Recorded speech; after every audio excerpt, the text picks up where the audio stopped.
Declaration of support sa Duterte Generation. Magandang hapon po sa ating lahat, sa ating mga magigiting na media, mga magigiting na vlogger, na mga hindi bayaran. Magandang hapon po sa inyong lahat. Kami po ang grupo ng the original 1980s, 1990s former Marcos loyalists. Bakit nasabing former? Huwag po kayong malito.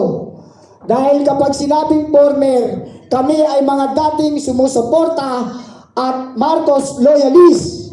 Pero ito po ay kapanahunan ng kanyang ama na si Ferdinand Emmanuel Edralin Marcos. Ngayon po, nandito po kami ngayon upang opisyal na ideklara ang aming buong puso at suporta kay Sara Duterte. Hindi ko na nilagyan ng BP kasi siya ay kinukonsider ko na magiging Pangulo ng bansang Pilipinas.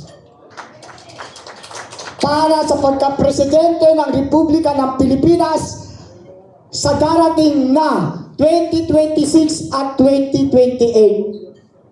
Onward. Ibig sabihin, dahil kami ay nag-withdrawal of support na noong February, kami ay nag-withdrawal of support sa pamamahalang BBM, kaya hindi namin na kinukonsidera na si BBM ay aming pang Pangulo. Sa maraming kadahilanan, pero itutuloy ko muna itong opening statement. Simula ng aming marinig ang opisyal na deklarasyon ni Bibi Sara Duterte noong ika-28 ng Pebrero na siya ay tatakbo bilang Pangulo ng bansang Pilipinas, agad kaming bumuo at nagkaisa. Nagkaisa at nagpasya na ipahayag ang aming matibay at nagkakaisang suporta sa tampalang Duterte Singson. Napili namin si Inday Sara Duterte sapagkat siya ay isang leader na may puso at may matibay na paninindigan. Sa kabila ng puro banat, puro impeachment, siya ay nananatiling nakatayo. Kaya't kami ay matibay na naninindigan at kami ay sumusuporta kay Pangulong Sara Duterte.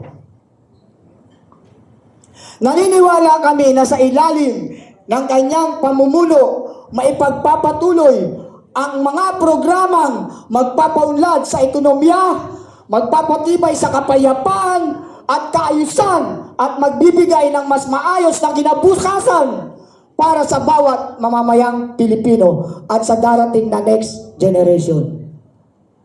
Naniniwala kami na kaisa niya si Manong Chavit Singson na may malawak na karanasan at serbisyo publiko at patuloy na magbibigay ng konkretong ambag sa pagpapaunlad ng kanyang nasasakupang bansa. Sa pagkakaisang ito, kami ay naninindigan, panahon na upang suportahan ang lideratong may tapang, may malasakit at tunay na hangaring maglingkod. Napili namin si Manong Chavit Singson. Hindi pa namin siya lubos na nakakausap. Pero dahil nga wala pang nagdideklara kung sino ba talaga ang may willingness na tumambal sa ating Pangulong Sara Duterte, naisip namin at nagkaisa kami na malaki ang magagawa kung si Manong Chavit Singson ay maging bahagi ng gobyernong pamamahala ni Pangulong Sara Duterte.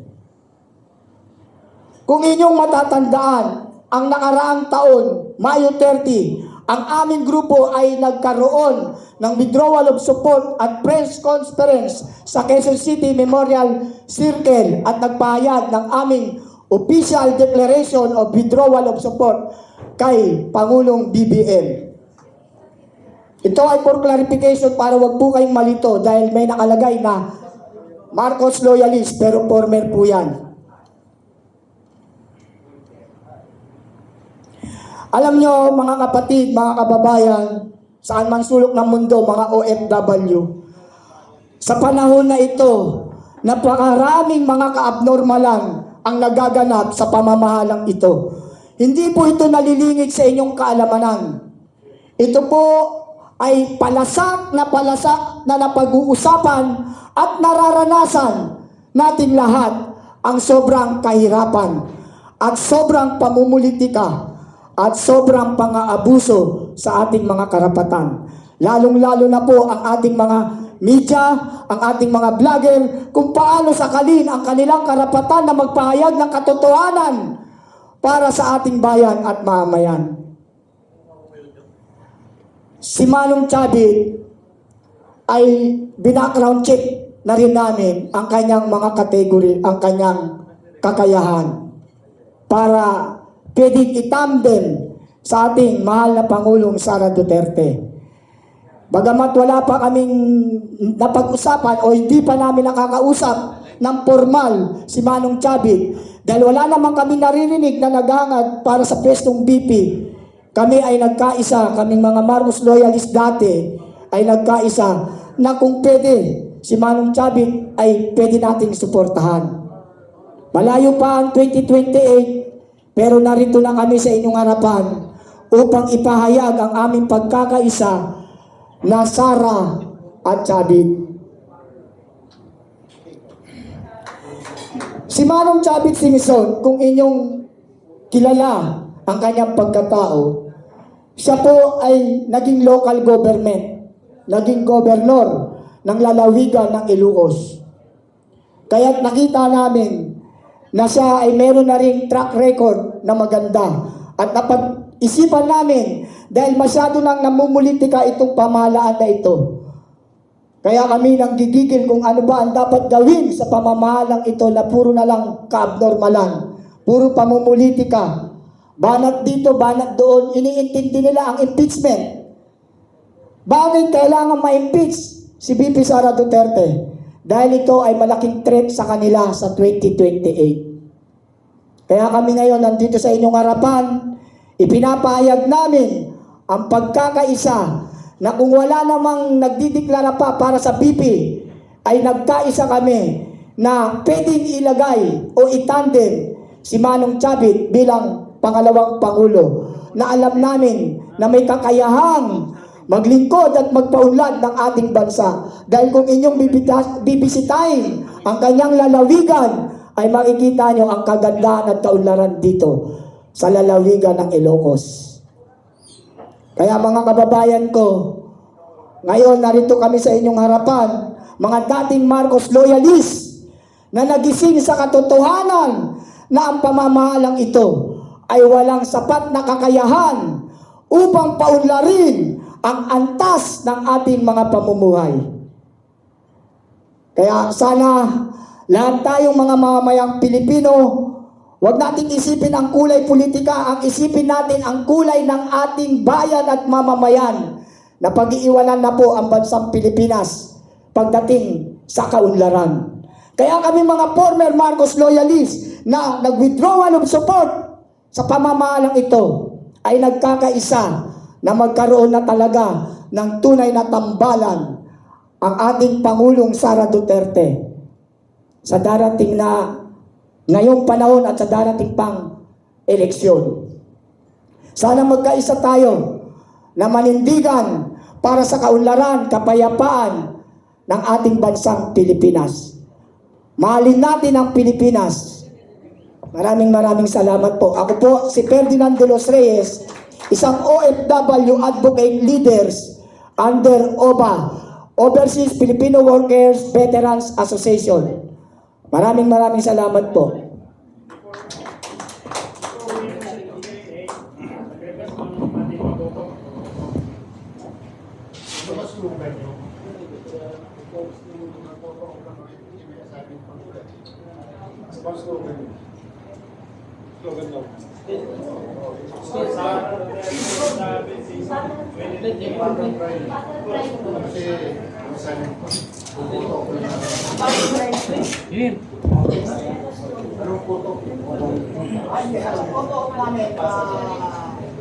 Sara support Sara Duterte lang Kasama-sama na lang po. Full support.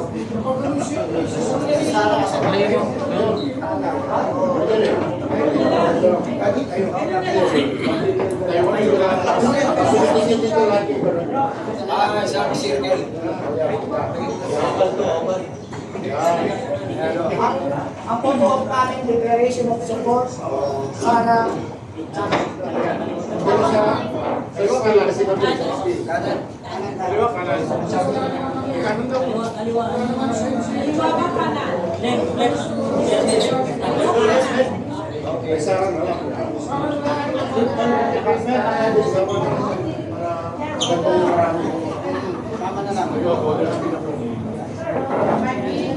Siguro atras kaya tayo. Atras. Para nabigyan mo siya. Para half circle siya. Para half circle na pagkakasama yung yan, ganyan.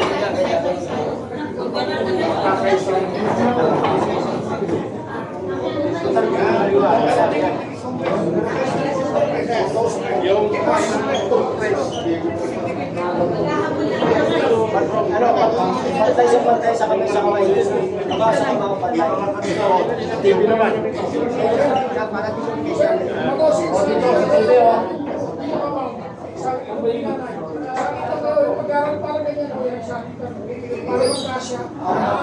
pareho na tayo pero yung magkakapantay ng kamao Pagpipilitin nyo ng kamao.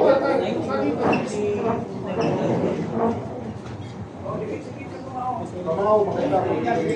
yan tama yan Yan ang director namin.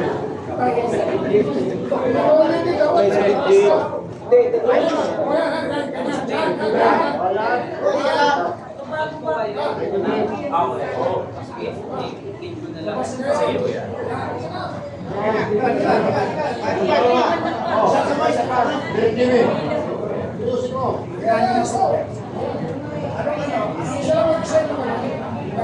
Tingnan lang ang TV, may ito. May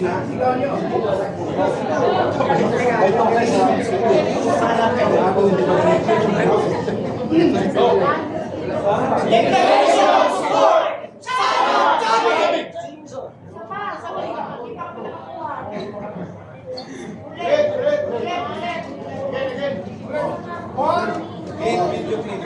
Declaration of support!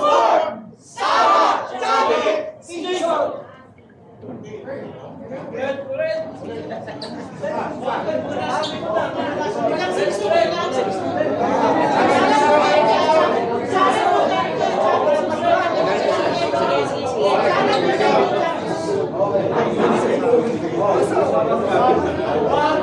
Duterte! Declaration of support! Sara Duterte! Season! Declaration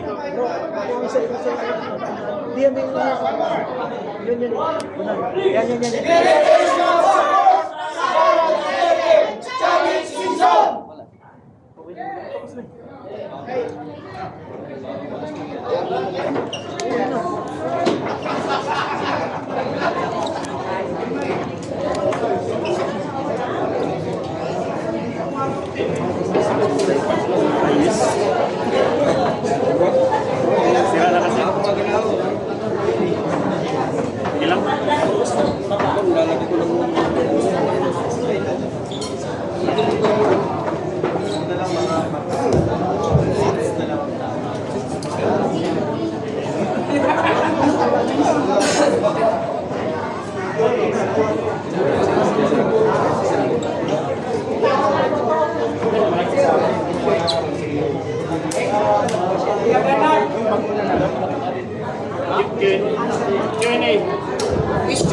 Hello. Pwede na po nating simulan ang tanungan portion.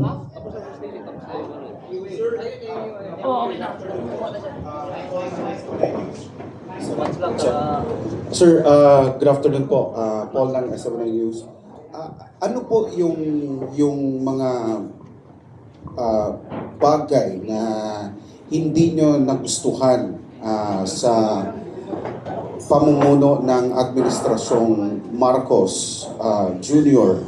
na naging mitya o hudyat para kumalas kayo sa inyong loyalty sa kanila at ngayon nasa VP Sara na po kayo na ang loyalty po ninyo kay VP Sara Duterte na po.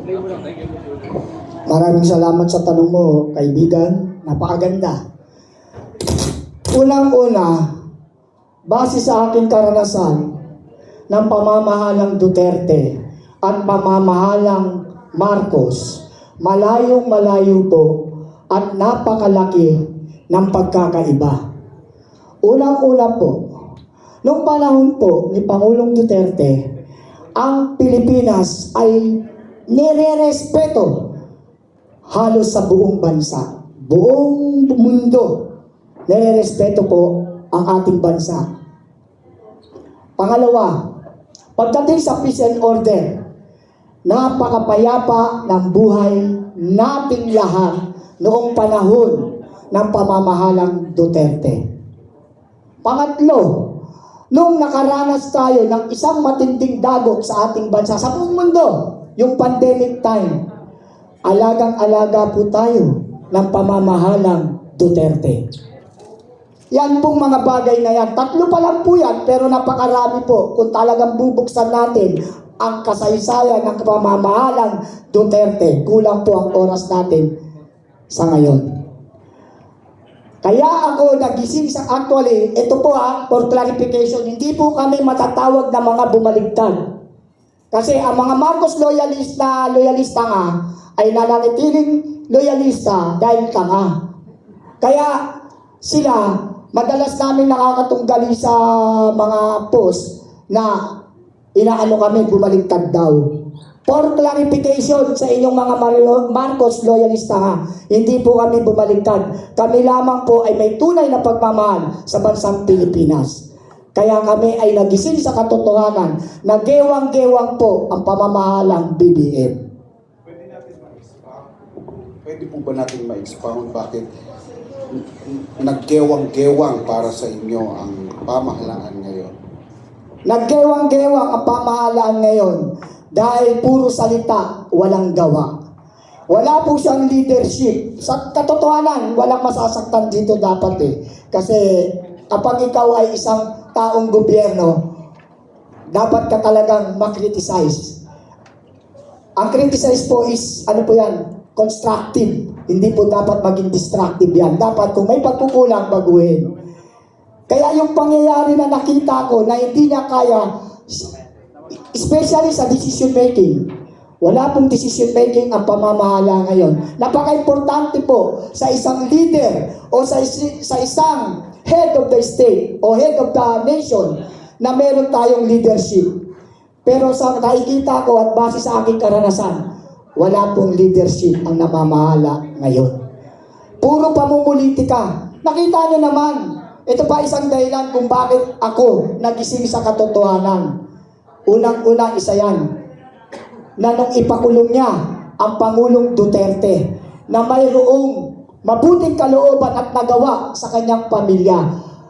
Nung kami at panahon pa ng Marcos loyalist pa ako, based to my own experience, nakipaglaban po kami para mailibing sa libingan ng mga bayani ang kanyang ama. At walang mga pangulo na ito ay ipinalibing except Pangulong Rodrigo Roa Duterte. Siya lamang po nakapagpalibing nito. Wala pong nakapagpalibing na mga dumating na mga pangulo. Kahit ang kamag-anak niyang Pangulong Fidel Ramos ay hindi nagawang ipalibing ito. Naipauwi from Hawaii. From Hawaii, naiuwi sa bansang Pilipinas, pero yung pagpalibing sa kanyang karapatan bilang isang maituturing nating bayani, dahil nga ito yung naging sundalo at naging magaling na leader ng bansang Pilipinas at kinikilala rin, ay may karapatan ayon sa batas na siya ay mailibing sa libingan ng mga bayani.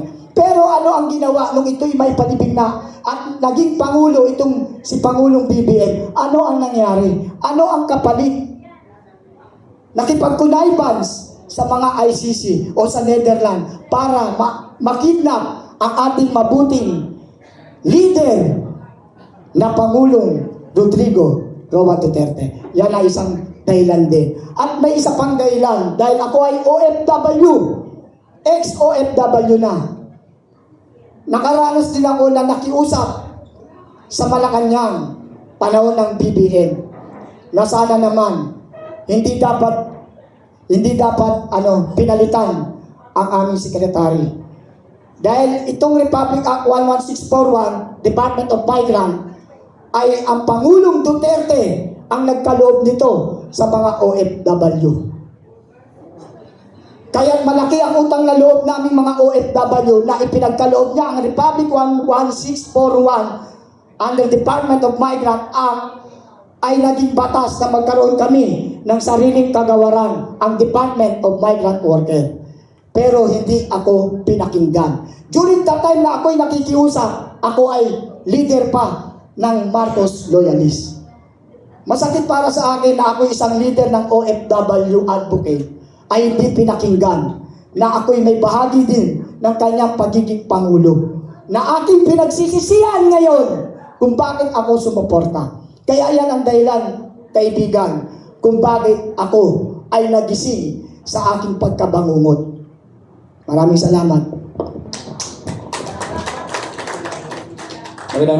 Magandang hapon po, Henry po sa EuroTV News. Sir, kung susumahin po, nais po ulit natin na pagdikitin yung Solid North at Solid South. Paano ba natin makukumbinsi yung parehong panig po na magkaroon ulit ng magdikit ulit yung sanib nila, gayong nagkaroon ng lamat yung norte sa south at nagkaroon ng lamat yung south sa norte. So paano ba natin sila ulit makukumbinsi po na suportahan yung Solid North at Solid South na itinutulak niya? Anong ibig mo sabihin? Yung paano pagkakaisahan, mga ano ba ito? Mga Yes po. Duterte? Mga Duterte po at sa norte. Kasi yung norte po si Manong Chavit tama po. So yung south po si VP Inday Sara. So paano pa natin sila mapagkakasundo ulit na suportahan po yung itinutulak po ninyong mga politiko? Actually, andito ang Solid North natin. Ang norte kasi sa ngayon, dapat sa ito eh. Pero okay lang. Sa ako bang sasagot? Sige sir, anyone po kung Kung pwede. sino may gusto sumagot sa mga kasama ko, ito ang merong ano. Pero kaya ko rin ipaliwanag yan. Kaya lang, siya ang taga-North. Kaya ibibigay ko sa kanya ang tanong mo. Maraming salamat sa ating lahat sa pagbibigay ng pagkakataong ito na masagot ang katanungan ng Net 25? EuroTV News po. EuroTV. Yung natuloy ko po. Sa EuroTV, okay. Sorry. Doon sa katanungan mo na kung paano natin pagkaisa ang Solid North at saka Solid South. Actually, hindi naman natin masasabi doon sa binuno nila noon na Solid North dahil ang ginamit nila ay Uniteam. Ang Uniteam ay kinompose nila, isinama nila yung Solid North. Kaya sinasabi nila na Solid North. Ngayon, ang inyong lingkod, ang Agila ng Cagayan ay bumuo ng Duterte Solid North. So, dito natin napatunayan ng Solid North noon na naka-umbrella sa Uniteam, hindi na sila solid. Dahil na sa atin ang karamihan na sumusuporta noon kay BBM sa Norte at ngayon nandito na sila sa Duterte Solid North. At sa katotohanan, meron tayong binubuo na SEO Force para sa mga ating mga bashers dyan na nagsasabi na ako lang daw ay mag-isa. For your information, during the campaign of Bongbong Marcos, ako ang nag-organize ng kilusan ng mga bagong leader sa Pilipinas at registered dyan sa SEC at ako ang nagparating ng 181 units na nagsuporta kay BBM dyan sa Mandaluyong headquarter at ako ang nagpatawag ng daan-daang leaders mula doon dito sa norte hanggang doon sa Mindanao. Sumakay pa sila ng eroplano, gumastos sa lahat yan dahil kami ay nagkanya-kanya kami. So, ngayon, kung tayo ang magsasabi ngayon na former Marcos loyalist na gumalaw noong panahon ng eleksyon noong 2022, ay masasabi ko Duterte Solid North at Duterte Solid South ay nagkakaisa. Maraming salamat. Sorry, follow-up lang. Kung iisipin po, sa inyong palagay, nabuwag na yung Solid North na hawak dati ng nabuo ng BBM. Yes. Dahil ako ngayon, ang mga grupo ko, Solid North, ang hindi ko inaano yung Ilocandia, no? Ang North, pag sinabi mong North, Luzon. Pag sinabi natin na South, Mindanao. Central, Visayas. So tayo, ginawa natin ngayon, buong Norte, mula dito sa Region 4, B, A, B, hanggang doon sa Region 2, Region 1. Lahat yan, meron tayong mga leader dyan, kumikilos na. So, hindi na nila masasabi na sila ay Solid North dahil ang meron tayo ngayon ay Duterte Solid North. For may end na lang po kay Ferdinand. For may end po. Sabi kasi ni former Senator Antonio Trillanes sa isang press conference, magkakagulo daw ang Pilipinas kapag bumalik ang mga Duterte. Ano hong statement niyo tugon dito? Barking dog yan. Si Trillanes, kalugar ko yan, taga Caloocan. Tumakbo nga yan ng mayor, hindi nanalo. Kasi ito tandaan nyo, kung kayo ay matalinong botante, dapat alam nyo kung sino ang iboboto nyo. Meron kayong sariling pagsasaliksik, i-categorize and characterize nyo. Yan taong yan, hindi kilala sa Caloocan yan. Sa totoo lang, Trillanes, kalugar kita pero hindi kita kilala. Ako, 1967 pa nasa Caloocan na ako. Diyan ako nagkamulat ng aking kaisipan. Kaya kilala ko ang mga original o antigong taga Caloocan. Kaya nga tuwan-tuwa ako, may lumitaw na taga Caloocan na isang congressman na nakikipaglaban sa karapatan. Hindi ng Caloocan lang ng buong bayan o buong bansa. Si Congressman Egay Erice. Salute, sir! Congratulations! Tama ang ginagawa mo pa ikipagdigmaan dahil ang Caloocan ay lugar ng mga bayani din. Dahil dyan, nagkaroon ng blood compact ang ating mga ninunong bayani. Okay, Brad? Thank you. Thank you sa tanong. Sir, kay Sir Ferdinand. Sir Jimmy Mendoza, ang countdown ng Internet TV Radio sa buong Pilipinas. Napapakinggan po tayo. Yung declaration of support nyo kay Inday Sara Duterte at kay Manong Chavit Singson, may bas-bas ba nilang dalawa yan? Actually, hindi pa namin nakakausap talaga si Manong Chavit Singson. Pero si Ma'am Bibi Sara, alam namin na tatakbo itong Pangulo. Pero wala pa rin siyang deklarasyon kung sino ang kanyang vice presidente. Kaya nga kaming mga former Marcos loyalists, nagsaliksik din kung sino ba ang may karapat dapat o sino may potensyal na maging katandem. Hindi po kasi namin pwedeng sabihin si Senator Bongo, Senator Marcoleta. Mandirigma po ang pamahalaan ngayon. Pinupolitika lahat ng mga dumidikit sa Duterte.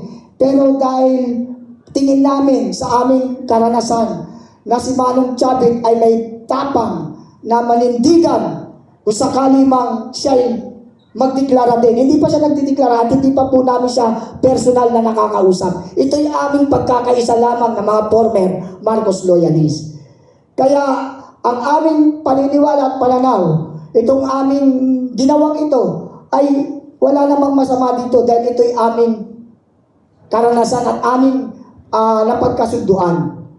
Kaya kung ipapartner man namin ito, si Ma'am President Sara Duterte at si Vice President Chavit Singson, malaking bagay naman dahil si Mr. Chavit Singson, kahit tignan niyo po ang lugar ng Ilocos Sur, makikita niyo po ang kanyang lalawigan na napakaunlad. At na-research ko rin po at na-background check ko ang pagkatao ni Governor na ngayon ay magiging Vice Presidente, Chavit Singson, ay namimigay pa ito ng cattle ng mga baka, kalabaw, kambing. Nas kung sino ang may gusto magsimulang mag-farm o mag-poultry, binibigyan niya po ng mga ganitong bagay para maging maunlad at magkaroon ng stable na pamumuhay ang kanyang mga taong nasasakupan. Yan po ay isang kabutihan ng isang pwedeng maging leader o maging kaagapay ng ating pangalawang Pangulo. Sir, sa paanong pamamaraan nyo kukumbisihin si Manong Chavez Sixon at talaga naman may kalidad na siya pagdating sa North. Simula dyan sa La Union hanggang Ilocos Sur, Ilocos Norte, ang ganda ng karsada, pinaganda ang munisipyo. Paano nyo makukumbisi sa pamamaraan? Kasi noon, tumakbo siyang senador eh. Tingin ng mga tao, number 1 siya. Sa kalagitnaan, umatras siya. Anong gagawin ng grupo nyo bilang former Marcos loyalist? Para sa akin, kung ano maging desisyon ng ating pinipili o napipisil na Vice Presidente ay gagalangin namin. Pero para sa amin, makukumbinsi namin siya kung aming isasalaysay ang paghihirap ng ating bansa. Yung pananamantala ng itong mga mangunguragot na itong politiko na nawala na ang real essence of public service. Nawala na po sa panahon ngayon. Puro pamumulitika. Makukumbinsi namin yan, iiyakan namin dahil ang bansa natin ang sinusurvive dito, hindi ang mga sarili namin, ang buong bansa. Ngayon, kung ang may kapasidad na may tapang na makipaglaban para maging pangalawang Pangulo, ang nakikita nga namin ay si Manong Chavez Sixon. At dyan namin siya kukumbinsihin na Manong Chavez, please, maawa ka na. Ang bansang Pilipinas ay lumalangoy na sa kumunoy ng kahirapan. Sir, nabanggit nyo kanina yung mga ginawa ni former President Rodrigo Roa Duterte na patahimik ang buong Pilipinas, natulungan ang sambayanang Pilipino sa pandemic, nagkaroon ng talagang matinding battle sa paglaban sa droga. So, lahat tayo makinabang dyan. Ano yung expect nyo kay Inday Sara Duterte sa panahon ngayon sapagkat hindi narinig ang pangalan niya? Yung mga OFW, biktima ng gera sa gitna silangan, di ba? Taas ng kuryente, taas ng tubig. Siyempre, inaasahan din siya ng sambayang Pilipino, wala siyang galaw, walang kilos. Ano in-expect niyo sa kanya bilang tinutulak na maging presidente? Ano ang may tutulong niya at ano ang gagawin niya sa bansang Pilipinas? Huwag po natin siya ikumpara sa kanyang tatay. Iba si Duterte, itong babae, iba to eh. Di ba? Ano in-expect niyo sa kanya? Ang expectation namin ay over pagdating sa public service. Ito na nga eh. Ito sabi nyo yan ha, sabi nyo. Ayon sa inyong salita, walang hinahanap siya at wala. Alam nyo ba yung si Mayor Baste? Kapatid niya po yan. Yung magkakapatid na yan, mga politician, nag-uusap-usap po yan. Alam nyo ba na si Congressman Baste, alam nyo ba na Mayor, sorry, correction please. Mayor Baste, na merong container na langis na pinadala sa atin by coordination of Duterte. This is not a matter of Sara but a matter of Duterte because the bloodline of Sara is Duterte. Ngayon, kung ano man ang ginagawa ng kanyang kapatid, ginagawa niya na rin po yun. Pangalawa, sa mga sunog, sa mga nalindol na bagyo, ang OBP, batid ko yan dahil ako'y nakakasama minsan sa mga relief distribution. Gumagalaw po. Hindi po totoo yun na inyong pahayag na hindi gumagalaw.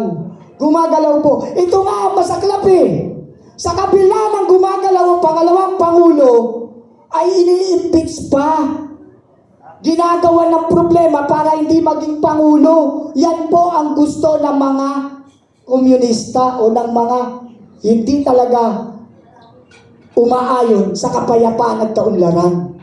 Gumagalaw po ang ating pangalawang Pangulo.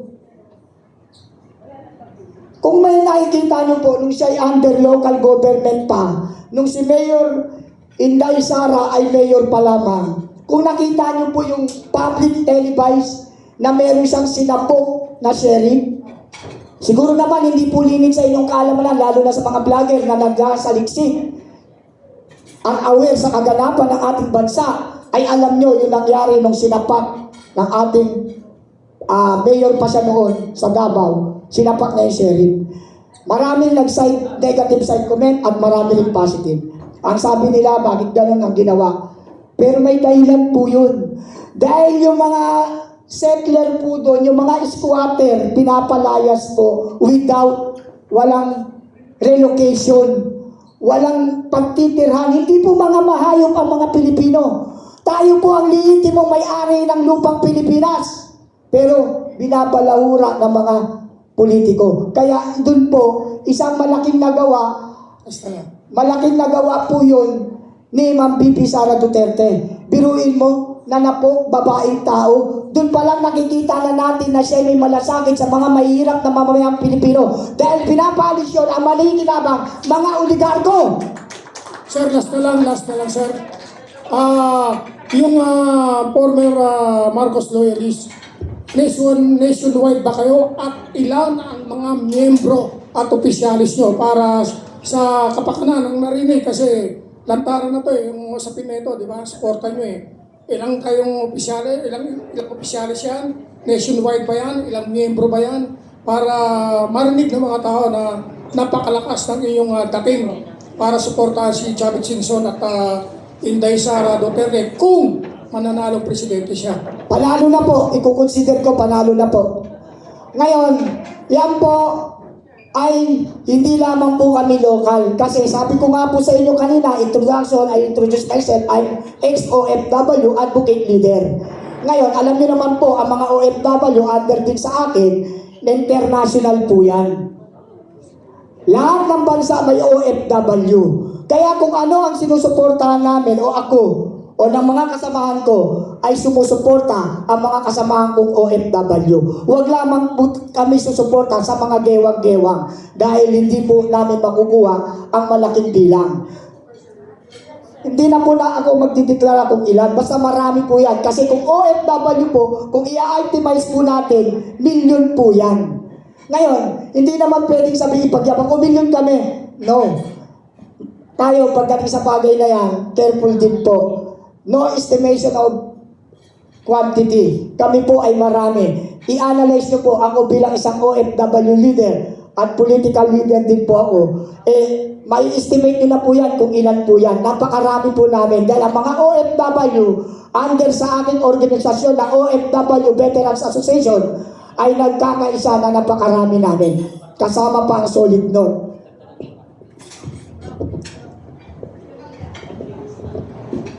In addition dun sa katanungan nyo, sir, kung tatanungin po ninyo kung ilan ang mga former Marcos loyalist, as per doon sa record ko na nakabookbind ng halos 100 na mga leader ko na ipinasa ko doon sa office ni BBM, meron akong mga leader mula sa Cagayan, Isabela, Apayao, Kalinga, Ifugao, Nueva Vizcaya. Meron ako sa Quirino Province, Aurora Province, San Jose City, Nueva Ecija, Pampanga. Meron ako sa Tarlac, La Union, Baguio City. Meron ako sa NCR, sa Valenzuela. Meron ako sa Pasig, Marikina, Quezon City.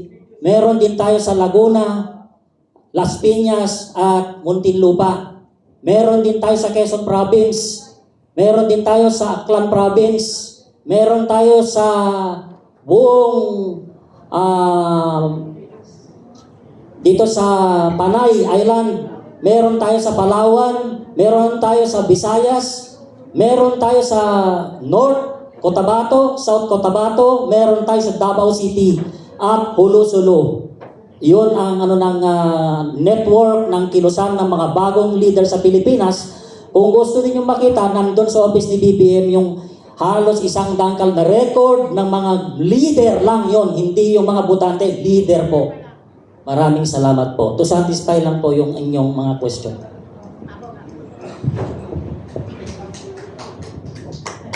Hello, good afternoon po. Yung regarding po sa sinabi yung katanungan na kung bakit pinili namin si VP Sara na maging Pangulo at maging kahalili ni Sir Chavit Singson, sir. Una kasi sir, si Bibi Sara po, nakikita namin bilang Vice Presidente na hindi niya pinipersonal ang lahat na bagay. At ang nakikita pa namin sir, pareho silang dalawa na parehong naglingkod na may malasakit sa kanilang nasasakupan. Marami na po nangyari kay Bibi bilang Bibi Presidente. Subalit personal po ginagawa sa kanya at binaliwala lamang niya ito. Dahil ang sa kanya maglingkod sa mamamayan at marami ng problema ang bansa.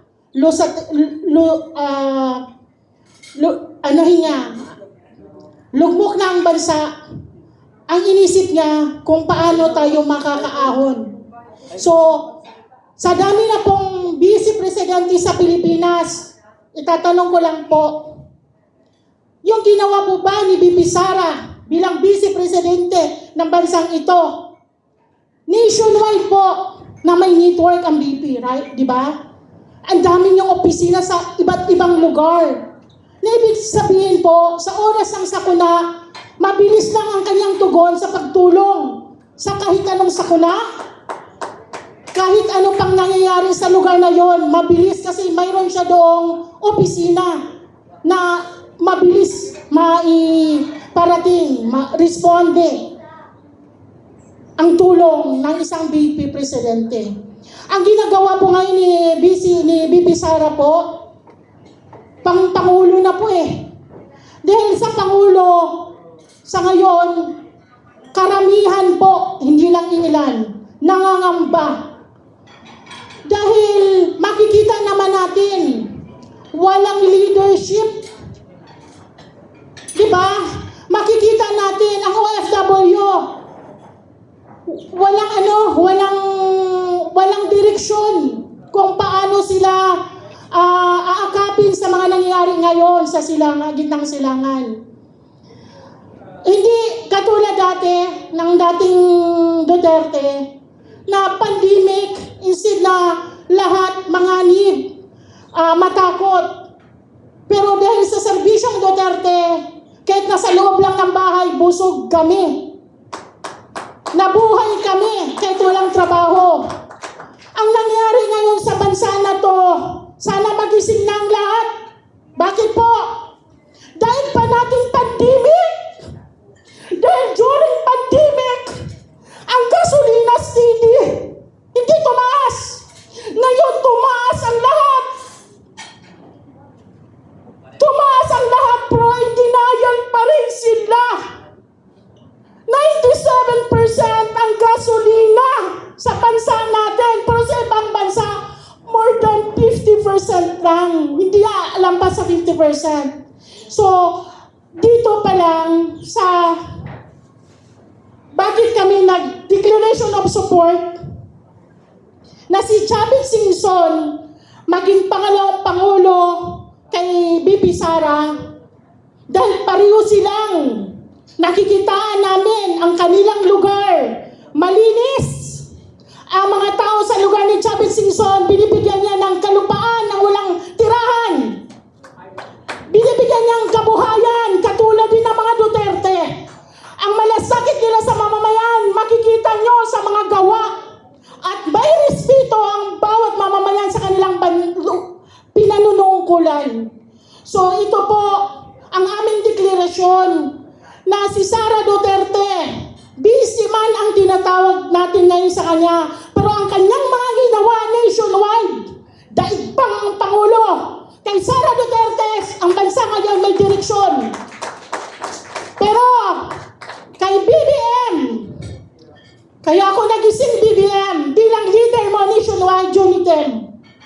Dahil ang ginagawa mo, puro in denial, puro promising, puro pangako, at puro patawa-tawa na lang, nasa seryoso na ang bansa. Dahil pa ngayon ang pandemic, 17 trillion na ang pera na nailabas.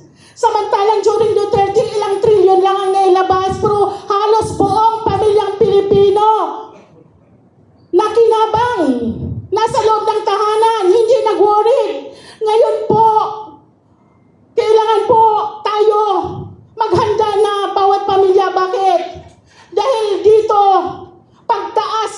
gasolina. Tataas na ang lahat. Saan tayo aasa? Wala po tayong aasahan kahit sa ayuda dahil pili lang po ang magkakaroon ng ayuda. Sa chopper nga yung 5,000 ayuda nila, hindi na nga rin hindi na nga kasya ayon sa mga driver. So, dito napakasakit po. Kailan pa tayo magising? Ang bansa natin mawawala na. Dahil wala po tayong tamang direksyon, wala po tayong timon. Dahil ang Pangulo dapat may timon na bawat salita niya sinusunod at may natatakot. Sundin. Kaso po wala. Karamihan nakangiti pag nagsasalita. Si BBM. Kahit bata, pag naririnig na nagsasalita siya, nakangiti lang siya. Nakangiti ang mga kabataan. So, wala po talaga tamang direksyon. So, ito po ang masasabi ko. Bilang loyalista, dati, na mga Marcos, ako'y nagising na hindi niya kayang gampanan ang pagiging Pangulo niya ngayon. Yun lang po. Maraming salamat. Good afternoon po. Nasa 12 po kayo. Kanina po sabi ni Mr. Jerez ay representative siya ng Solid North. Sa 12 sa inyo po, ano-ano pong lugar yung nasa panel na nire-representative nyo? Lugar at or organization. Thank you po. Mula po kay Ma'am Karina. Thank you.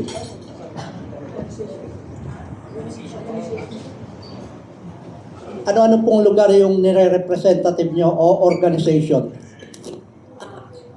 First 1980s pa lang, wala kaming, ako hindi ako nag-leader, wala kaming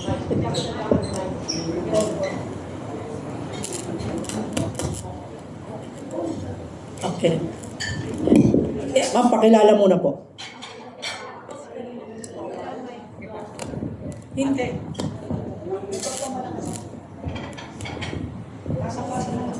Hello. Okay, ito. Mula sa poll, ever since nung nawala na si Apo Marcos, ano lang kami, as advisor, ang grupo. Hindi ako nag-leader as advisor, pero ever since, kasama na kami sa coup. Alam ko, mga kasama ko, mga military, magkakasama kami. Pero, hindi ko sinasabing, kaya yung mukha ko kilala as loyalist. Kaya ako nagising siguro ngayon. No? Akala ko itutuloy ng anak yung ginawa ng tatay na maayos. Kaya, as a supporter, no, tsaka hindi ako katulad ng iba na kung makikinabang, okay. Ang importante sa akin, bayan. Lahat nagmahalan. Namimili ako. Imagine, nag-umpisa tayo sa sibuyas, sa bigas, lahat ngayon. Siguro nung pandemic, kung si Marcos na nakaupo, baka marami ng tahimik tayo, patay na ngayon. Kaya, siguro, hindi kami bumaligtad. Inaamin ko, nabudol ako. Kinampanya ko yan. Pinaglabang ko. Kaya, kahit saan ako umikot, maraming nakakakilala sa akin as loyalist. Pero, ngayon, ayoko na. Kaya, hindi ko masasabing marami akong grupo kasi supporter ako ever since. From coup hanggang ngayon. Pero ngayon, ayoko na. Sorry.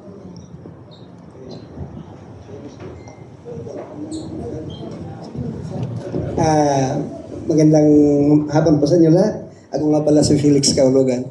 Isa din po akong Marcos loyalist. Ngayon, isa ako sa mga nakikisama sa dito sa grupo namin. Yung gusto kong sabihin ay nasabi na po ng aming kasama si Ferdinand. Katulad ng ang aking gusto kong sasabihin ay nasasabi na. Kaya yun lang po. Maraming salamat sa inyo. Reggie Juliero po. Konting background lang po sa aking pagka-Marcos loyalist. Dati po akong empleyado ng Ministry of Human Settlements. Ngayon po, DSUD, yung pong gumagawa ng mga bliss housing, livelihood, at saka community organizing. Ngayon po, siguro hindi ko na ipapaliwanag bakit ako Marcos loyalist, ano? Dahil ang naging boss ko si Mrs. Imelda Marcos.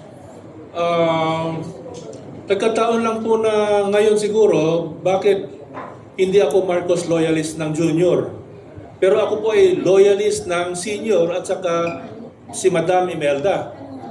Ang akin pong ginagalawan po ay hindi lang po Marcos loyalist organization. Nakasama ko po yung mga dating 1980s dahil po ako po isa sa tinamaan sa EDSAhan 86. Nawalan ako ng trabaho. So katulad sinabi kanina ni Karina, mga sunod-sunod na mga rally yan, nagkukodita para maibalik si Marcos Sr. Kasama rin po ako doon. So ang amin pong grupo, hindi po pwedeng sabihin ano bang grupo mo.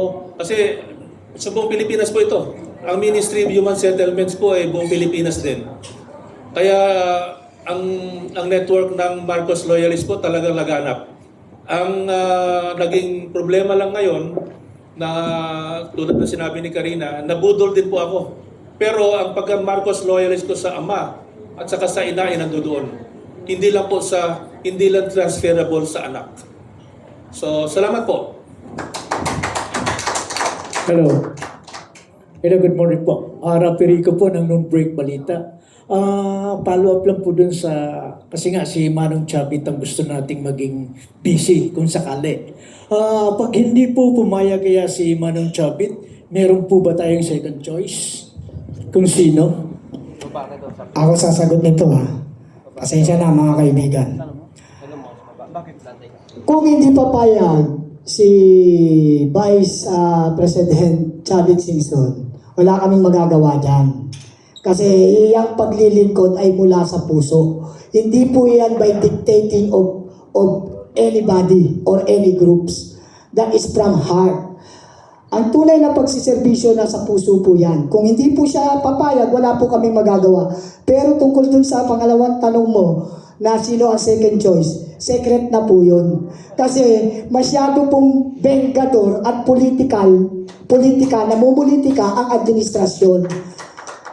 Kailangan namin itago kung sino man ang napupusuan namin just in case na hindi umayon si Vice President Chavit Singson. Pero sa palagay ko, sa nakikita ng kalunos-lunos na karanasan ng mga mamamayang Pilipino, baka naman, Vice President Chavit Singson, napagbigyan mo ang aming hinaing. Kasi wala pa naman talagang nagdideklara kung sino ang VP. Kaya kami nagkaisa dahil itong si Vice Chavit naman ay may kakayahan at napakaganda ng track record pagdating sa pagseserbisyo para sa tao, para sa mga mamamayang Pilipino. Dahil meron po tayong basihan. Dahil pag pinuntahan nyo yan sa kanyang teritoryo o dun sa kanyang nasasakupan, ay makikita nyo ang kaunlaran at kapayapaan at pagkakaisa ng mamayan doon sa kanyang nasasakupan o lalawigan na Ilocos Sur. Kaya wala kaming magagawa doon. Pero ang busy na pangalawang choice o anumang choice, wala po kaming masasabi dyan. Maraming salamat po. Follow up lang po, follow up. Apo, pwede po kaya nating baliktarin ang sitwasyon? Si Manong Chavit ang gawing presidente at si Sara pa rin ang manatiling vice? Hindi siguro mangyayari kasi si Pangulong Sara Duterte nagdeklara na. Siya ay in public na sinabi niya na siya ay magiging Pangulo ng bansang Pilipinas. Hindi dahil sa kagustuhan niyang yumaman o magpayaman o mag-abnormal ang bansang Pilipinas, kundi para paunlarin at ibalik ang dating dakilang Pilipinas. At sa totoo lang napakayaman ng bansang Pilipinas dahil tayo ay kumpleto pagdating sa natural resources. Yun nga lang, kulang na kulang sa gawa itong mga punyetang politiko na iba natin ay mga makasarili. Kaya mga buhaya, mga buwaboy nga tawag ko dyan eh. Buwaboy. Bakit buwaboy? Buhaya sa kapal ng balat, baboy kung lumamon ng pondo ng bayan. Ayan po, kaya kami at nangangarap na maibalik ang kadakilaan ng ating bansang Pilipinas sa pamamagitan ng pagpili ng tamang Pangulo at pangalawang Pangulo. Napansin nyo, ang Pangulo ngayon at pangalawang Pangulo hindi nagkakasundo dahil sa Pangulo mismo ang hindi nakikipagkasundo, kumukontra or namumulitika. Kaya pangit po talaga na hindi magkakasundo ang Pangulo at pangalawang Pangulo. Kaya kung pipili ng ihahalal na Pangulo at pangalawang Pangulo, dapat po yung nagkakasundo at mayroong iisang prinsipyo. Prinsipyo na hindi para sa sarili, prinsipyo para sa bayan at mamamayan. Sara, Chavit tayo! Magandang hapon po sa ating lahat, sa media, kapwa ko taga-media. Ganon din sa organizer nitong event na to. Ako po si Ed Mahilong sa Marco TV Broadcasting Network. Meron lang pa akong isang tanong. Kasi ang napipisil niyong magiging busy ni now Vice President Sara Duterte come 2028 ay si Manong Chavit Singson. Tatanong ko lang po na kinoconsider niyo ba ang kanyang health considering na siya ay 80 o 90? No doubt sa kanyang ability, capability na siya ay magaling as a public servant. Simula na maging negosyante, governor, and then mayor, and then governor. Yung ba ay kinoconsider niyo ang kanyang kalusugan? Yan, importante po yan ay consider.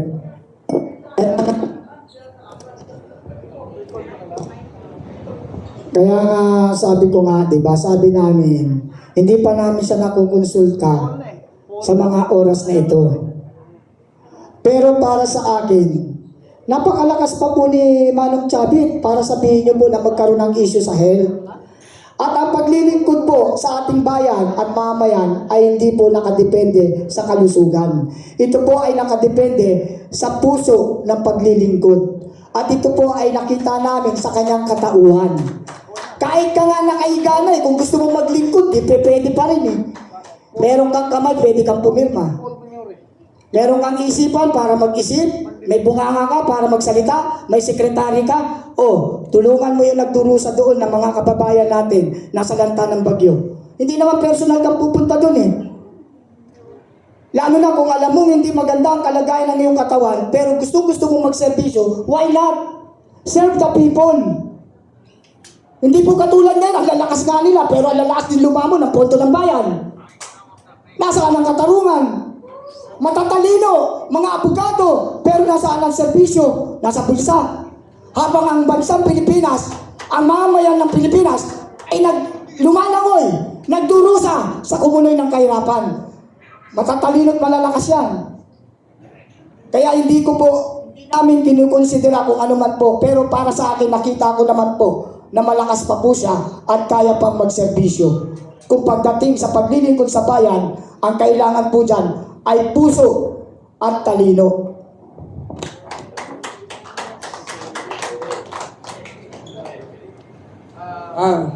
Sundan ko lang po yun.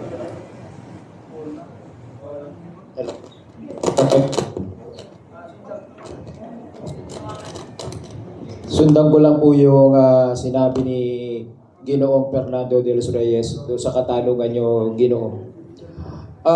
Doon sa parte ng kalusugan o kalagayan ng pagkatao ng isang namumuno, kumpara natin si Ginoong Governor Chavit Singson at si BBM.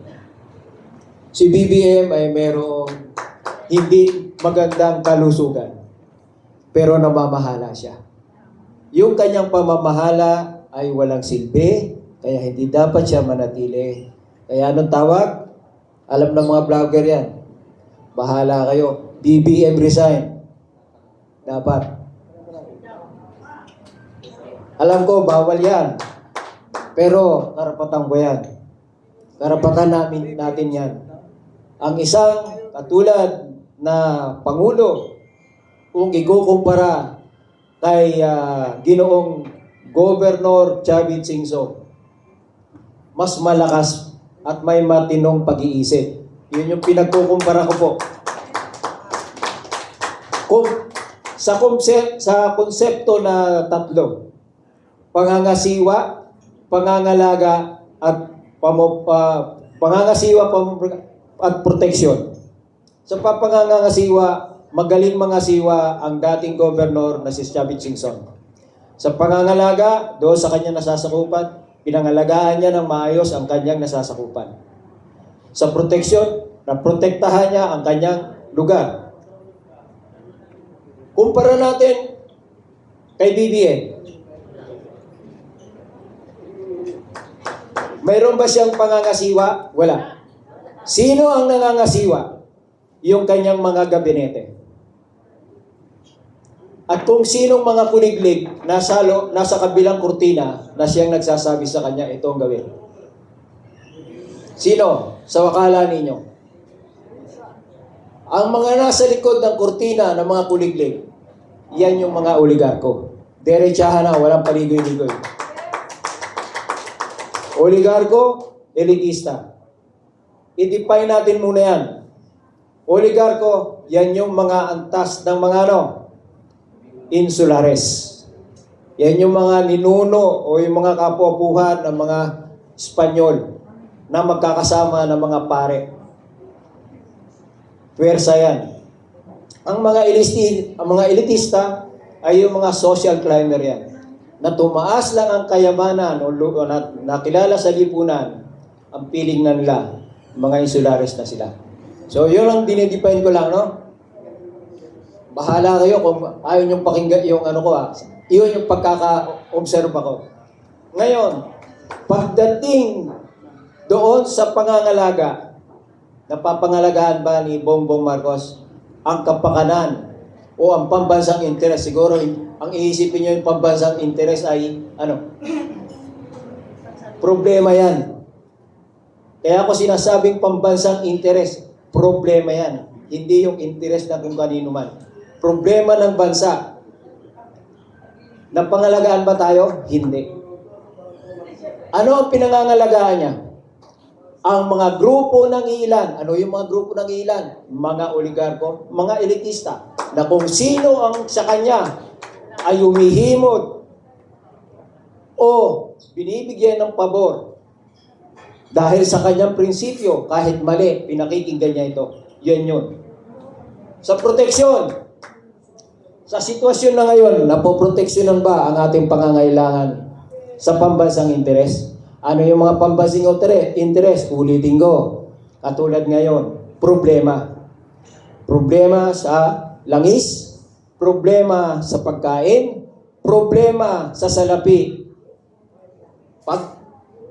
Problema ng mga OFW o ng mga manggagawa na proteksyonan ba? Wala. Ano ang laging sinasabi? Tanong natin kay Auntie Claire. Siningit ko lang kasi yun naman ang spokesperson ng Malacanang. Pero sinasabi lang dito na kung bakit lahat tayo, katulad ngayon, na nagkaroon ng pagkakaisa ang mga former Marcos loyalists, ay dahil ito ay nangangailangan ng isang deklarasyon. Pag sinabing deklarasyon, maliwanag, maayos, may pagkaintindi, may pagkaunawa, na nagkakaisa kami, na kami ay hindi sumasang-ayon dito sa klase ng sistema, sa klase ng pamamaraan nitong pamahalang Marcos Jr. Hindi ito makakatulong kanino man, lalong-lalo na sa mga nasa laylayan. Ano yung mga nasa laylayan? Mga ordinaryong mamamayan Pilipino. Pero nakikinabang dito ang kung sa Marcos Sr., mayroong Marcos Cronies, sa panahon ni Marcos Jr., merong ano? Marcos Crocodile. Marcos Crocodile. Ngayon, kung sinasabing Marcos Maleta, ang tinatawag dyan, yung ano, Marcos malet-malet ka. Ibig sabihin ng malet-malet ka, ito yung mga sandamakmak na mga maleta na nilagyan ng salapi o kwarta. Kaya malet-malet ka. Okay? Para magkakaliwanagan. So, ito lang masasabi ko kung bakit sa kabuuan ng mga katanungan, magmula doon bakit nagkaroon ng ganitong deklarasyon at ano ang kadahilanan ng mga kami, ng mga dating former Marcos loyalists, ay dahil sa pambansang interes. Hindi sa iilan, hindi sa personal. Pag sinabing iilan, yun yung mga tao na mga oligarko, mga elitista. Mga ordinaryo, tayo yung nasa laylayan, tayo yung mga taxpayer. Kung aalalahanin nyo yung hierarchy, colonial status era, kung sino yung nasa ilalim, siya yung nagbabayad ng buwis na siya bumubuhay sa ano? Sa mga oligarko. Agree, disagree? Ngayon, kung naniniwala kayo na itong mga elitista na siyang umangaw-ngaw sa social media, ito lamang ang nagpapakilala na gusto nilang makilala sila na sila ay kala mo may halaga sa lipunang ginagalawan ng mga mahihirap na naghihikaos na hindi naman nila kayang solusyonan ang kahirapan ito. Doon sa sinasabi na may kakayahan pa ang Sara and Chavit Singson, magkapareho ang linyada ni Sara Duterte at ni Chavit Singson. Sa anong bagay? Gawa muna bago salita. Binibigay ang kailangan bago ito sabihin sa madla. Ang bagay na kailangan pagplanuhan, advance na. Pagsikat pala ng araw, nandyan na. So makikita natin ang pareho ng political will. The best interest para sa mamamayang Pilipino, hindi lamang sa mga iilan. Marami manliligaw dyan sa panahon na nagdeklara si BP Sara ng kandidatura bilang pagkapangulo. Sa anong kadahilanan? Alam natin yan. Kapag ang isang tao ay nagpakita o naghayag ng kanyang kapangyarihan, lalapit ang mga linta ng lipunan. Sino to? Oligarko, elitista. At marami dyan mga elepante. Ano yung elepante? Mga paru-paro yan na malalaki ang tenga. Na makikita mo ngayon, iba na ang tono at trumpeta na sinasabi sa publiko. Nakikita mo kung paano sila maghubad ng kanilang mga kaliskis. Kailangan natin sa ito ang gusto kong lang may total, marami ngayong camera, maganda to. May itatanong lang ako, simpleng katanungan. Pero gusto ko direkta. Kasi ito, kailangan natin to sa darating na eleksyon. Sa isang paninindigan, may dalawang klase. Integridad, pakinggan niyo mabuti sa isang paninindigan, may dalawang klase. Integridad, prinsipyo. Kapag ang isang politiko o isang simpleng mamamayan na nagpa-registered sa COMELEC, magiging politiko. Pag naging politiko at yan ay nanalo, mamumulitika.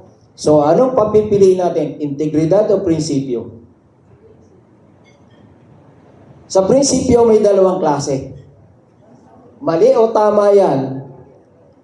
At yan ang kanyang pinaniniwalaan at kung sino ang bumulong sa kanya, ipaglalaban niya yan. Paninindigan niya yan. Ito yung gusto ko lang ma-correct. Ang integridad, Kahit yan ay kamatayan, susuungin niya, nahamakin niya yan. Dahil yan ay totoo. Base yan doon sa kanyang natuklasan, base doon sa kanyang pag-aaral, integridad ang magbibigay sa kanya ng karunungan, wisdom. Ang prinsipyo ay bumabahagi lang yan kung sino nagsabi, pero walang na. Katulad ng nangyayari ngayon sa impeachment. Do you aware of that? So, ito lang ang ko na, kaya ang mga former na Marcos loyalist naghayag ng pagsuporta sa tandem ni Sara Duterte at ni Chavit Singson sa kadahilan ng kailangan natin ng ang pambansang interes ay masolusyonan. Kailangan natin ng gawa, hindi salita. Kasi ang salita ay puro pangako. Pero ang gawa, makikita mong katotohanan. Anong katotohanan? Integridad. Salamat po sa mga Magandang hapon po sa mga Marcos loyalist former. Ako po si Joe Olea sa JoTV Philippines. Meron lang po akong katanungan dalawa. Una, kung pumayag po si Manong Chavit na maging Vice President ni Inday Sara or President, ano po ba ang expected po ninyo na mangyayari sa Pilipinas? At pangalawa po, ay masusolusyonan ba kung sila ay maging Presidente at Vice President ang nakakalbo, nakapundukan natin na sinalahula ng mga walang kwentang mga negosyante na puro personal na interest tulad ho ng mining. Isa kami sa lumalaban ng aking grupo sa JoTV Philippines upang protektahan din ang ating mga kababayan na mga IPs. So, yan lang po ang aking question. Maraming salamat po. Maraming salamat, JoTV Philippines, sa una mong katanungan. Ang aking expectation or aming expectation ay sana lahat ng mga nagbalahura sa batas at sa kaban ng bayan ng mga kongresista, senador, mga local government officials, at isali na rin ang mga career service na yan talaga ang ugat ng korupsyon dito sa ating bansa, ay dapat silang makulong, managot sa batas. Yan ang expectation namin sa panunungkulan ng tambalang Sara Duterte at Chavit Singson, dahil sila ay parehong abogado. Alam nila ang batas. Pangalawang, sagutin ko ang tungkol sa illegal na mga pagbimina dito sa ating bansa. Do kasama ko si JoTV Philippines sa pag-investigate doon sa Nueva Vizcaya, doon sa Dupax del Norte. So, nakita ko doon sa aming experience, hindi papasok ang mga illegal na aktibidad kung walang mga protector na mga politicians din. So, kung ang batas ay ginagamit talaga ng wasto ng mga nagpapatupad sa batas at mga gumagawa ng batas, ay maayos ang ating environment. So, iyon yung I hope na naging satisfied si JoTV Philippines sa aking kasagutan. Maraming salamat.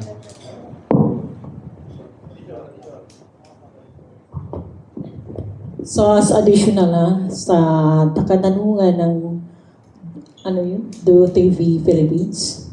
So, about naman sa tandem ng ating DC President Sara Duterte and Vice President Chavit Singson, ako po'y naniniwala na kung ano man ang kalugmok sa ating bansa ngayon ay ito maahin kung sila magkaisa. Bakit po?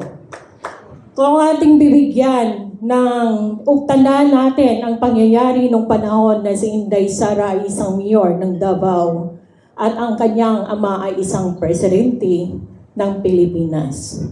So, nung panahon ng pandemic, nakikita natin kung gaano kahirap iahon ang ating bansa dahil po sa kapakanan ng kalusugan.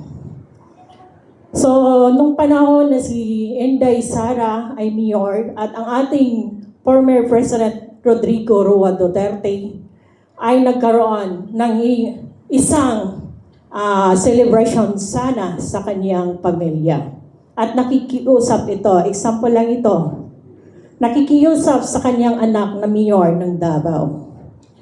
Noong panahon na yon ng pandemic, ang ama ay nakikiusap sa anak na pupunta sa madaling araw ay lalapag sa city ng Davao. Dahil po sa kahilingan ng ama, dahil birthday ng kanyang anak at asawa na si Hanilet at Kitty Duterte. At yung panahon na yon, dahil siya po'y mayor, siya po'y nanindigan bilang isang puno ng isang mamayang Davao, no? So, hindi siya pumayag na ang kanyang ama na bilang Pangulo ng Pilipinas ay lalapag sa madaling araw upang i-celebrate ang birthday ng kanyang asawa. Ang sagot, ang sabi ng ama na mamayang madaling araw, lalapag ako dyan, birthday ng tita ko. Ang sagot ng ating mayor ng Davao nung panahon na siya ay mayor ng Davao, si ating mungkahi na 2020 ay Presidente Sara Duterte. Kung ikaw lalapag na nag-lockdown po ako dito, ikaw na lang ang mag-mayor. Ibig sabihin, ang atong Pangulo ng Pilipinas sa 2028 ay mayroong panindigan. Pangalawa, example. Yung pangalawa na mayroon po siyang kaibigan, close sa kanya, pero may hiniling na hindi ata nagustuhan ng ating mayor ng Davao. At ngayon, pumunta sa ating Presidente Tatay Digong. At ngayon, humiling na matulungan sa kanyang kahilingan sa ating Vice Presidente. Tumawag muli sa kanyang anak. Nak, nandito yung best friend mo. Ang sagot ng ating Presidente for 2028, Inday Sara Duterte, galing na yan dito, hindi ko pinirmahan. Kung gusto mo, ikaw pumirma. Ibig sabihin, wala pong kaibigan, walang kamag-anak sa kanyang pamumuno. Naninindigan ang ating Vice Presidente para sa kapakanan ng taong bayan. So nakikita natin, hindi lingig sa ating kaalaman na nag-viral po ang kanyang post na siya nakiusap doon sa sheriff na antayin niyo lang ako doon sa demolition ng Davao.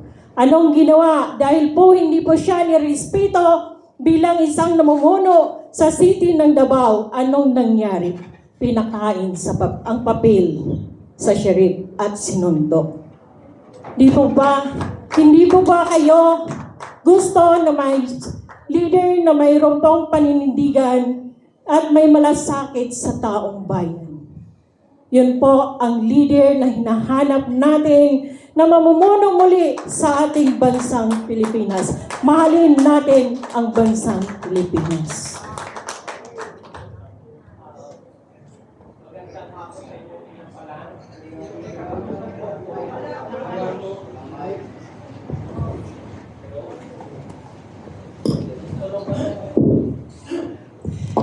Kun po sa inyong inampalan, may katanungan po.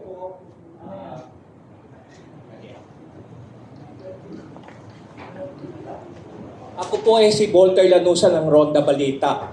Ano po ang masasabi niyo sa 215 congressman at 7 senador na lumagda sa impeachment complaint labang kay BP Sara? At ano po ang mga epekto nito sa kinabukasan ng bansa? Ako na sasagot. Diyan sa 250 at saka diyan sa sinasabi mo mga senador, kasama yan sa mga mali-maleta. Para sa akin, sila pumirma without grounds. Actually, ito ay kinilir na ng Commission on Audit eh. Yung grounds for impeachment nila, yung 150 million ba yun? 250 million? 129 million na confidential fund. Clear po yan. Yan lang ang pinag-iinitan nila. Kung tutusin, pain nga yung ginawa na yan dahil last 2 minutes ibinigay ang pondo na yan. Magko-closing tsaka nila ibinigay. Paano mo gagastusin nga naman yung 129 million sa ilang linggo o ilang nalalabing araw? Kaya yan po ay isang maliwanag na pamumulitika lamang. Ngayon yung 250 na mga congressman na yon at yung mga senador, yun po ay mga takot na maging Pangulo si Pangulong Sara Duterte. Dahil lahat silang involved dito sa Ghost Project, flood control, ay mga nakatanggap ng maleta. Hindi pa man po ito natutuklasan. Noong unang impeachment pa lang, ay meron na rin pong 250 million bawat isa sa kanila na pumirma. Nakakalungkot isipin na ang kanilang mga integridad at ang kanilang mga pagkatao at paglilingkod sa bayan ay pinalitan ng maleta, pinalitan ng pera. Ito po ay isang malaking paglapastangan sa karapatang umasenso ng bansang Pilipinas.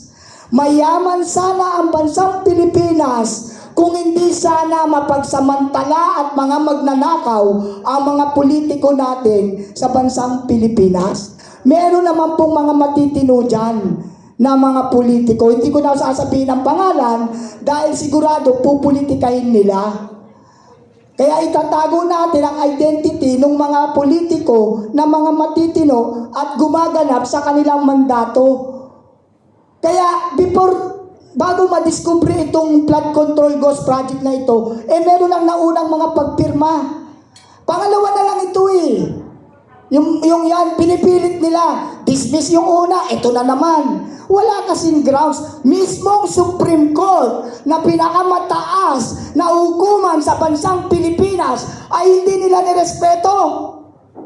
Dahil ayon sa mga hukom ng Supreme Court, wala pong grounds for impeachment.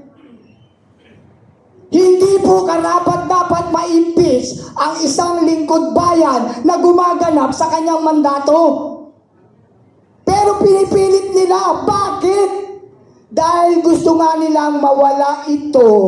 Dahil pag kung ano man ang mangyari sa Pangulo, as per Constitution, ang BP Sara Duterte ang papalit.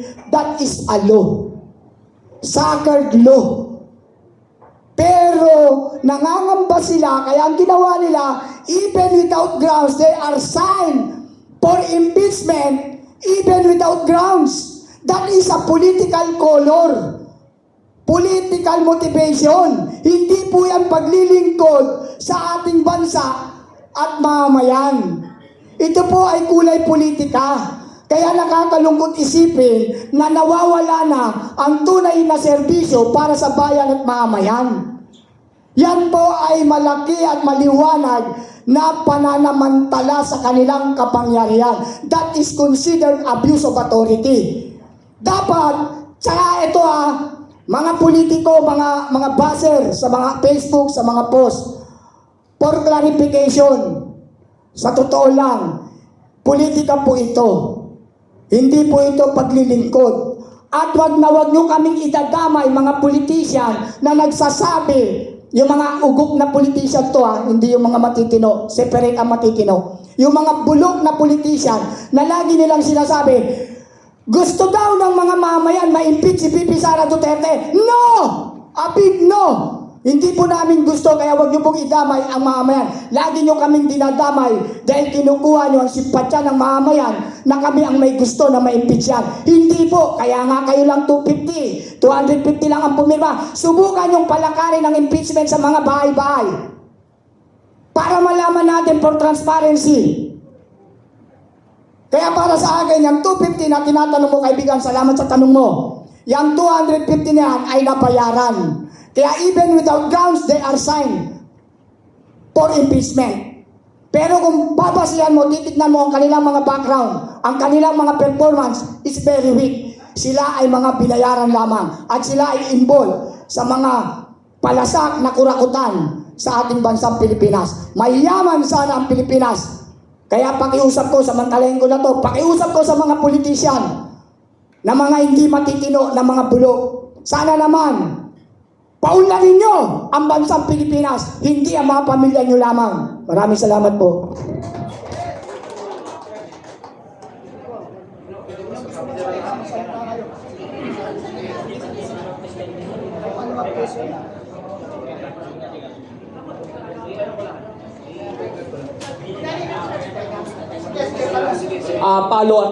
Follow-up question.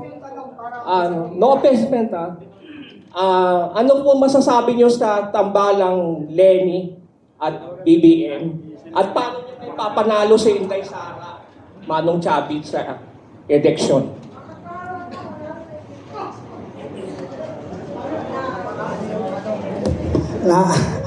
Sa totoo lang, pero thank you pa rin sa tanong na yan. Iyan ay babasihan natin ang performance, achievement, and accomplishment. Sa tatlo na yan, tatanungin ko kayo. Meron ba yan si Lenny? Wala. Pero yung tatlong na yan, sumusobra pa nga yung sila Sara eh. Kay Sara, sobra pa sa tatlo. Humanitarian, performance, accomplishment, achievement, humanitarian, yan, kasama yan. Napakarami po ang kategory at kakayahan ng Pangulong Sara Duterte. Kaya yan po ay 101% na maipapanalo. Kahit bumisita kayo sa Facebook, makikita nyo po, meron na po itong nagaganap na mga sa survey. Kahit ilagay mo na nga yung angry emoticon, ilagay mo na kay Ma'am Sara. Ilagay mo na. Iboboto pa rin yung angry. Ilagay mo na yung takatawa na emoticon. Iboboto pa rin si Ma'am Sara. At hindi ibinoboto yan. Samantalang pag angry po kasi, ibig sabihin galit. Pero ibinoboto pa rin. Bakit? Dahil gusto nga nila. Dahil nakalagay yung emoticon kay Ma'am Sara, binoboto nila. Kasi yun ang gusto nila. Wala silang pakialam kung galit ang emoticon, kung nakasimangot yan. Basta ang importante, yun ang nakalagay sa pangalan ni Sara, yun ang binoboto. Survey po yan. Kitang-kita po sa Facebook. Kaya Pangulo na po yan, si Sara Duterte. Magandang hapon po. Si Jeff Balsa po mula sa Margo TV. Unang tanong ko, bali may dalawang tanong ako. Unang naalala natin na nagsalita si Madam Sara, Vice President Sara Duterte na magpo-focus siya sa trabaho kung manalo siya sa 2028 at yung Vice Presidente niya, yun yung mga hahabol. Parang may ibig sabihin siya doon. So nakikita niyo ba yon sa katayuan ni Manong Chavit Singson? Sa pangalawang tanong ko naman, para sa inyo po, Sir Ferdinand, anong aasahan nating mga OFW advocates? Bilang advocates din po ako, anong aasahan natin sa Inday Sara Duterte and Chavit Singson for 2028? Thank you po. Yung ulang tanong, ano yung ulang tanong? Yung about kay doon sa sinabi ni Madam Vice President na magpo-focus siya sa trabaho bilang presidente at si Manong Chavit sa Doon pa lang sa sinabi niya, kitang-kita na ang prioridad niya ay public service. Paglilingkod ang una bago pamumulitika at walang pamumulitika. Okay? Doon pa lang sa kanyang pronouncement ay maa-analyze mo na at mararamdaman mo na ang gusto niyang i-priority ay ang pagpapaunlad ng ating bansa. Ayaw niyang madistorbo siya sa paghahabol dun sa mga magnanakaw. Meron siyang specific person dahil sa totoo lang, salamat Ma'am BP Sara Duterte, binigyan niya ng karapatan na magtrabaho ang kanyang pangalawang Pangulo. Nakita niyo pagkakaisa? Ibibigay niya ang responsibilidad sa humahabol doon sa mga buhaboy, sa mga buhaya ang kapal ng balat at baboy kung lumamon sa pondo ng bayan na dapat managot dahil sila ang tunay na ugat ng kahirapan ng bansang Pilipinas. Nasagot ko na yung one. Yung number 2. Yung number 2, yung sa kung pagkatao ng ating Vice President Chavit Singson, kung may kakayahan o ano, di ba? Parang ganun yung ibig kong sabihin. Sa nakikinig ako at ayon sa aking research ay mayroon siyang sincerity at political will na gumanap sa kanyang tungkulin. At si Vice President Chavit Singson ay nangangarap din na paunlarin ang bansang Pilipinas. Kaya yung pera na ninakaw sa atin ng mga buhaboy, sa palagay ko naman, pagmamalasakitan ni Vice President Chavit Singson na habulin yon para maibalik sa mga mamamayan. At ang kapasidad ay 101%. Bakit? Si Vice President Chavit Singson ay matapang yan. Matapang na tao. Marami na rin kinalaban yan at maraming naranasang ambush na hindi nagtagumpay. Kaya doon pa lang nakikitaan ko na malaki ang posibilidad kapag nakipaghabulan siya sa mga buhaboy ay kaya niyang habulin. Dahil siya ay may tapang at malasakit. Kaya yun ang sagot ko. Maraming salamat sa katanungan niya.